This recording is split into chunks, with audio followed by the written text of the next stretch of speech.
संस्कृति एडुटेक से मैं अभिषेक आपके लिए लेकर आया हूँ क्लास 9 का चैप्टर माय चाइल्डहुड, जिसमें हम पढ़ेंगे हमारे भूतपूर्व राष्ट्रपति डॉक्टर एपीजे अब्दुल कलाम के बाल जीवन से जुड़ी कुछ घटनाएं। तो आइए शुरू करते हैं हमारा आज का session. I was born into a middle class Tamil family. कलाम साहब कहते हैं कि उनका जन्म एक मध्यम वर्गीय तमिल परिवार में हुआ था। In the island town of Rameswaram. कहाँ? रामेश्वरम में, जो कि एक आइलैंड टाउन था। इन अर्थवाइल मद्रास स्टेट, जो कि उस समय कहाँ पड़ता था? मद्रास स्टेट के अंतर्गत आता था। My father Jainulabdeen had neither much formal education nor much wealth. वो बताते हैं कि उनके पिता, जिनका नाम जेनुलुब्दीन था, वो नहीं बहुत ज्यादा फॉर्मली एडुकेटेड थे, ना ही बहुत वेल्दी थे। फॉर्मल एडुकेशन का मतलब, कहने का मतलब है कि वो शिक्षा पद्धति जिसमें विद्यार्थी विद्यालय जाते हैं, स्कूल जाते हैं और औपचारिक तौर पर शिक्षा लेते हैं। अनौपचारिक शिक्षा, अनफॉर्मल एडुकेशन का मतलब होता है, या नॉट फॉर्मल एडुकेशन का मतलब होता है कि वैसी शिक्षा जो कि कहीं से लोगों ने ले ली, चलते फिरते उनको किसी ने कुछ बता दिया, वो कुछ सीख गए, लेकिन स्कूल से नहीं लिया, वो फॉर्मल एडुकेशन नहीं होता। फॉर्मल एडुकेशन का मतलब शिक्षा की वो व्यवस्था जिसमें विद्यार्थी विद्यालय जाकर कुछ सीखते हैं। तो उनके पिताजी विद्यालय नहीं गए थे, वहां से उन्होंने शिक्षा ग्रहण नहीं की थी। डिस्पाइट दिस डिसएडवांटेज, वो मानते हैं कि इस कमी के अलावा, मात्र एकलौता उनके अंदर ये कमी थी कि वो विद्यालय नहीं गए थे। He possessed great innate wisdom, लेकिन उनके पास बहुत ज्यादा बुद्धिमत्ता थी, वो काफी समझदार व्यक्ति थे। And true generosity of spirit, और काफी जेनरस थे, बिल्कुल वास्तविकता के साथ जीने वाले इंसान थे, उनको इधर उधर से कोई लेना देना नहीं था। He had an ideal helpmate, where? In my mother, whose name is Asima. वो कहते हैं कि उनके पास एक आइडियल हेल्पमेट थी जिनका नाम आसिमा था, जो कि उनकी बीवी और मेरी माँ थी। I do not recall the exact number of people feed every day. वो बताते हैं कि मैं बिल्कुल तो नहीं बता सकता कि कितने लोग हुआ करते थे जिनको वो प्रतिदिन खाना खिलाती थी, but I am quite certain that For more outsider ate, ज्यादातर बाहर के लोग हमारे यहाँ खाते थे। With us, किसके साथ? हमारे साथ। With us, then all member of our family put together. All member of our family put together, यानी हमारे was one of many child, a short boy with rather undistinguished look, born to tall and handsome parents. वो कहते हैं कि मैं उनके कई सारे संतानों में से एक था, थोड़ा छोटा था मैं, अनडिस्टिंग्विश्ड लुक, और ऐसा नहीं था कि मैं उन लोगों से अलग विभेदित था। मैं भी इस तरह से था कि मुझे कोई अलग करके उनसे नहीं बता सकता था कि मैं कौन हूँ, मतलब कि देखकर ही लगता था कि हम लोग एक ही माँ बाप के संतान हैं। जबकि हमारे माता पिता कैसे थे? लंबे और हैंडसम थे। We live in our ancestral home. हम लोग कहाँ रहते थे? हम लोग अपने पुश्तैनी घर में रहते थे, अपने दादा दादी के घर में रहते थे। Which was built in the middle of 19th century. कब बनाया गया था? Middle of 19th century. 19वीं सदी के मध्य में उनका घर बनाया गया था। It was fairly large, पक्का हाउस। किस प्रकार का घर था? एक बड़ा पक्का हाउस था। Made of limestone and bricks, और किस चीज से बना हुआ था उनका घर? लाइमस्टोन और ब्रिक्स का बना हुआ था। On the mosque street in Rameswaram. कहाँ? रामेश्वरम के मॉस्क स्ट्रीट में। My ancestor father used to avoid all in essential comfort and luxury. मेरे जो दादा थे वो किसी भी प्रकार के ऐसे लग्जरी को अपने घर में लाना पसंद नहीं करते थे जिसकी आवश्यकता नहीं हो। However, all necessity were provided for in terms of food, medicine और clothes. लेकिन वो बताते हैं कि इसका मतलब ये नहीं है कि हमारे लिए परेशानियां थी हमारे घर में, दिक्कत था नहीं, हमको खाना कपड़ा दवाई सब कुछ मिलता था, लेकिन जो बेकार की चीजें थी वो हमारे घर में उपलब्ध नहीं थी। In fact I would say mine was very secure childhood. वो कहते हैं कि अगर मैं अपने शब्दों में कहूँ तो हमारा जो बचपन था वो काफी सिक्योर था, बोथ मैटेरियली एंड इमोशनली। मैटेरियली और इमोशनली कहने का मतलब, मैटेरियली यानी कि हमें जिस चीज की आवश्यकता थी वो हमारे पास पर्याप्त मात्रा में उपलब्ध था, हमें मिल पाता था। और इमोशनली कहने का मतलब कि घर परिवार से जो भी लगाव हो, संस्कार हो, प्यार हो, वो भी हमें प्रचुर मात्रा। Second world war broken out in 1939। कब? 1939, when I was 8 year old. I was 8 year old.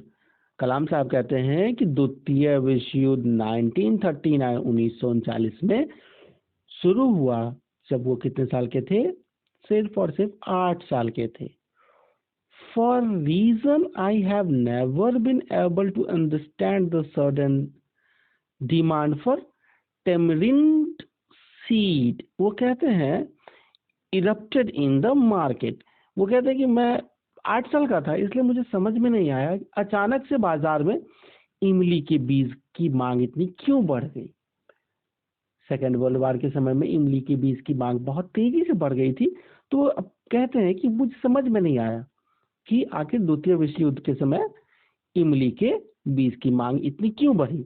I used to collect the seed and sell them to a provision shop in Mosque Street। provision shop on Mosque Street। वो कहते हैं कि मैं भी बच्चा था, छोटा था, तो इमली का बीज कलेक्ट करता था और उस इमली के बीज को क्या करता था, मैं भी जाकर के उस शॉप पे बेचता था। जो शॉप किस लिए प्रोविजन था? उस इमली के बीज को खरीदने के लिए।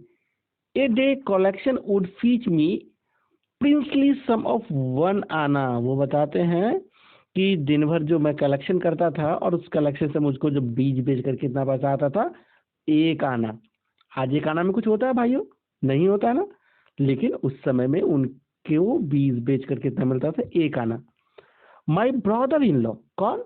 Brother in law Jalaluddin. Jalaluddin उनके बहनोई थे। वो tell me story about the war. वो उनको क्या करते थे? वार की स्टोरी बताते थे कि वर्ल्ड वार में क्या क्या हो रहा है।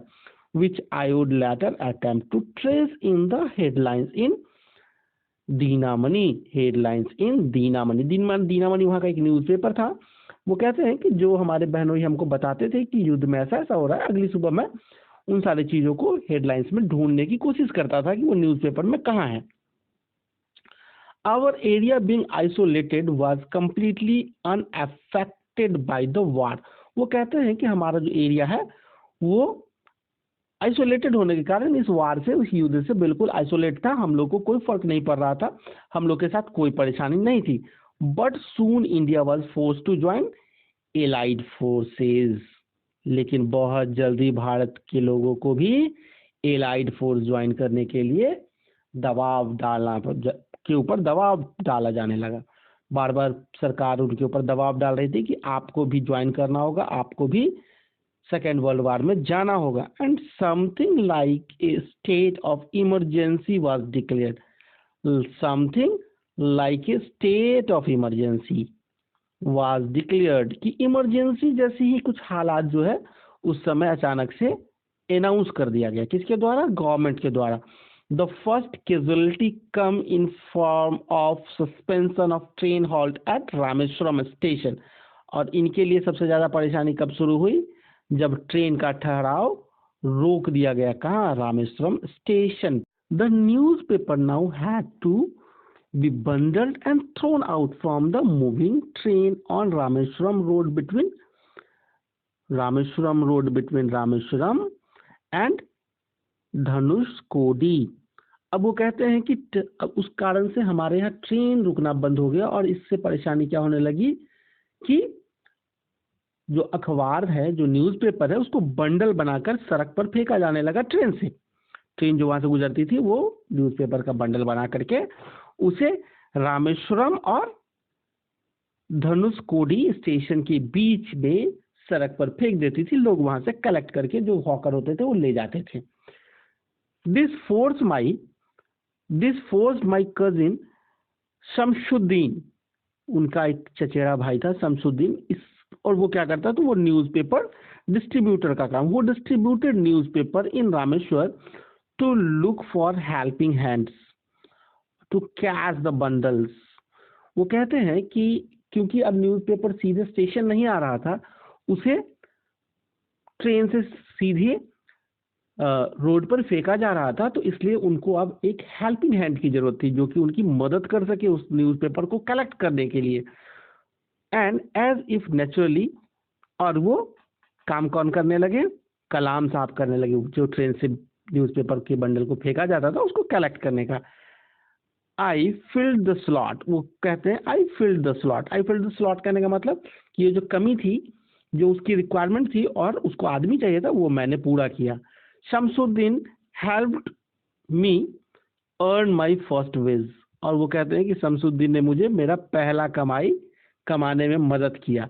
हाफ ए सेंचुरी लेटर, लगभग आधे दशक के बाद, I can still feel the surge of pride of in earning my own money for first time. वो कहते हैं कि लगभग आधी सदी बीत गई है, फिर भी आज भी जो खुशी है अपना पहला कमाई कमाने का, वो मुझे आज भी महसूस हो रहा है। आज भी मुझको उतना ही अच्छा लगता है उस चीज को याद करके कि मैं किस तरह से शमसुद्दीन के साथ काम करता था और उससे मुझे न्यूज़पेपर कलेक्ट करने के पैसे मिलते थे। ठीक है, तो मुझे लगता है कि यहाँ तक आप लोग बहुत अच्छे से समझ गए, इसमें आप लोग को अब कोई परेशानी नहीं होनी चाहिए। Every child is born with some inherited characteristic. वो कहते हैं कि प्रत्येक बच्चा जो है कुछ न कुछ गुण लेकर के, पारिवारिक गुण लेकर के जन्म लेता है। Into a specific socio-economic and emotional environment, कहा socio-economic and environmental emotional environment में, यानी कि घर परिवार में, समाज में, आर्थिक तौर पर, इमोशनल तौर पर उसका एक परिवार का छाप उसके ऊपर पड़ा होता है।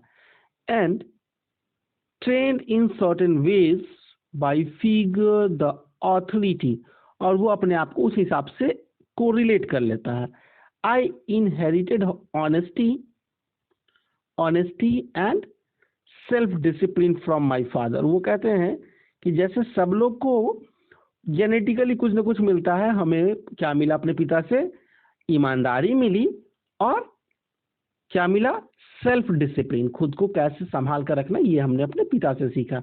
From my mother, I inherited honesty and self discipline from my father from my mother, यानी कि इन दोनों ने मिलकर हमें क्या बनाया, सेल्फ डिसिप्लिन बनाया और क्या बनाया, ऑनेस्ट बनाया। आई inherited faith in godness and deep kindness, and so did my 3 brothers and sisters. उन्होंने कहा कि मैंने क्या किया, अपना जो आस्था है उसको मैंने डेवलप किया गॉडेस में, और मेरे 3 भाई और बहनों ने भी ऐसा ही किया। आई हैड 3 क्लोज फ्रेंड्स, वो अब बताते हैं कि मेरे 3 जो है क्लोज फ्रेंड्स थे, जो कि उनके बचपन के दोस्त थे। रामानंद शास्त्री पहले दोस्त थे, अरविंदन और शिव प्रकाशन, ये सारे उनके दोस्त थे। शिव प्रकाशन कौन कौन थे, रामानंदन शास्त्री, अरविंदन और शिव प्रकाशन।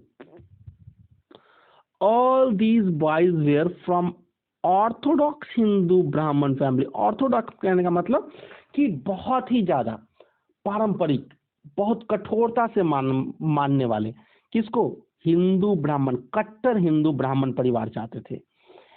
As children none of us even felt any difference among ourselves, लेकिन उन्होंने कहा कि बच्चों के तौर पर, क्योंकि हम लोग बच्चे थे इसलिए हम लोगों ने कभी अपने आप में विभेद नहीं किया।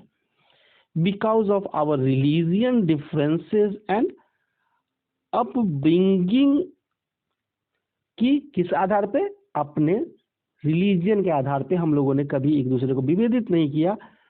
In fact Ramanand Shastri were the son of the Pakshi Lakshman Shastri the highest priest of Rameswaram temple. वो कहते हैं कि यहाँ तक कि रामानंदन शास्त्री के जो पिता थे वो रामेश्वर टेम्पल के मुख्य पुजारी थे, उसके बावजूद भी हम लोग दोस्त थे, किसी को कोई परेशानी नहीं था।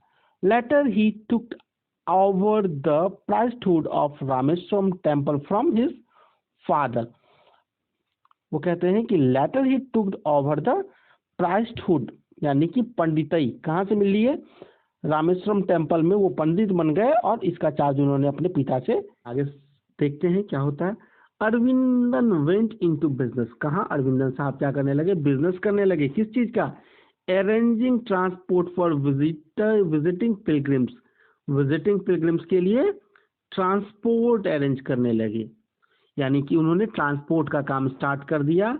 एंड शिव प्रकाशन become catering contractor for southern railway. जो उनका एक और मित्र था शिव प्रकाश, वो क्या बन गया, साउदर्न रेलवे का कैटरिंग कॉन्ट्रैक्टर। जो ट्रेन में खाना खिलाते हैं ना कैटरिंग वाले, तो उनका जो मैनेजर होता है वो कैटरिंग का कॉन्ट्रैक्ट पे होता है, तो वो कैटरिंग कॉन्ट्रैक्टर बन गया कि ट्रेन में जो खाने पीने की व्यवस्था होगी वो इनके द्वारा की जाती थी।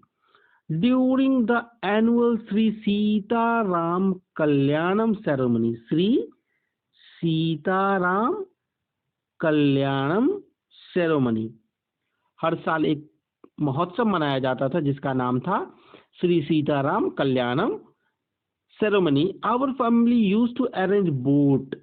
ये बहुत अच्छी बात है कि उनका परिवार क्या करता था, उसके लिए बोट अरेंज करता था with a special platform for carrying lords of idols of lord from temple to marriage site. किस लिए वो क्या करते थे, वो उनका परिवार क्या करता था, बोट अरेंज करता था। सबसे पहले तो उनका परिवार बोट अरेंज करता था, arranged boat with a special platform, जिस पर कि एक विशेष प्रकार का प्लेटफॉर्म बनाया जाता था। क्यों बनाया जाता था, कैरिंग आइडल्स, जो मूर्तियां हैं उसको उस पर रखने के लिए, ऑफ द लॉर्ड फ्रॉम, कहां से कहां, from the temple to the marriage site, temple से मंदिर से मैरिज साइट तक ले जाने के लिए, situated in the middle of the pond. और वो मैरिज साइट कहाँ था, मिडल ऑफ द पॉन्ड में था, जिसको कहते थे रामा तीर्थ। उस साइट का, उस जो पॉन्ड के बीच में जहां पर शादी होती थी उस जगह का नाम था रामा तीर्थ। विच वॉज नियर 1 hour, जो which was near our houses, वो कहाँ था, हमारे घर के पास ही था। Events from of the Ramayana and from the life of the prophets were the bedtime story by mother and grandmother would tell the children in our family। वो कहते हैं कि हम रामायण की कथाएं और प्रॉफिट्स की कथाएं, यानी जो हमारे प्रॉफिट्स की कथाएं, वो हमारे बेड टाइम पर हमें सुनाया जाता था। किसके द्वारा, हमारी माँ और हमारी दादी के द्वारा हमारे घर के बच्चों को।